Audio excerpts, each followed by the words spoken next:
Hi guys! So for today's video, nandito tayo ngayon sa Manila Ocean Park at nandito tayo sa may Jelly's Dancing Sea Ferries.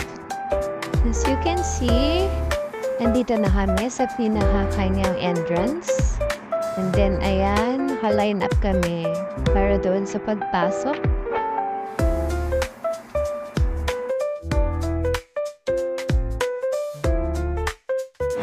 Then, ayun na nga guys, nakapasok na tayo. So, ito yung kanyang unang bahagi.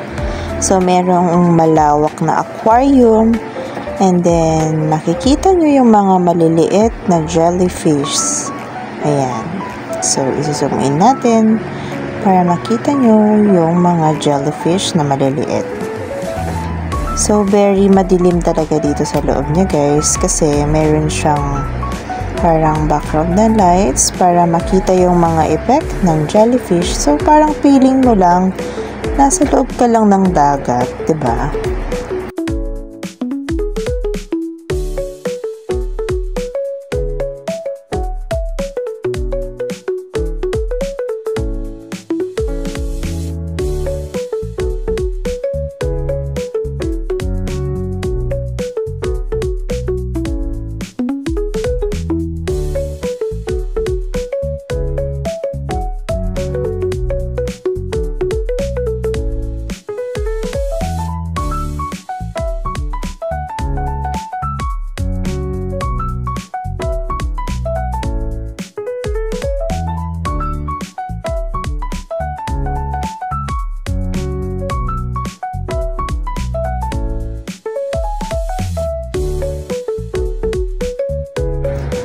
So, ayan guys. So, nakita nyo na, 'di ba? Maraming mga klase ng mga jellyfish dito. So, meron yung parang mga UFO style, may mga maliliit, may mga malalaki, may mga pahaba. And then, ayan. Yung nakikita nyong iba-ibang kulay, yan yung pinaka-background na light effect nung aquarium na yan. So, we all know naman na yung mga jellyfish is clear. So, ayan, para mas makita natin. And then, merong portion dito na painting ng mga jellyfish, mga neon painting.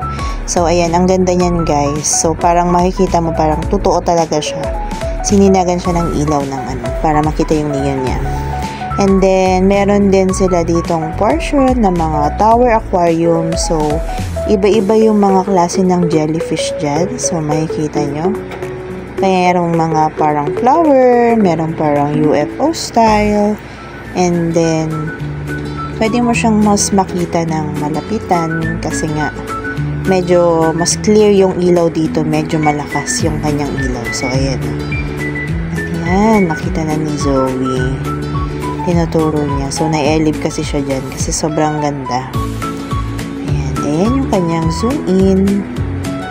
Diba? Sobrang ganda niya. Parang feeling mo, nasa ilalim ka ng ocean. So, ayan yung kung ano yung mga nakikita natin sa ilalim ng dagat. So, ganyan din yan siya.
And then guys, so ayun, pagkalabas mo, meron ditong area na kung saan pwede kang bumili ng mga souvenirs, stuffed toys.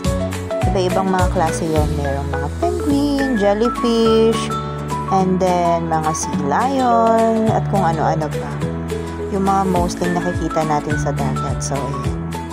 Mura lang din yung mga ibang souvenir nila dyan. So, sobrang happy ng mga bata pag nakita nila talaga yung mga yan.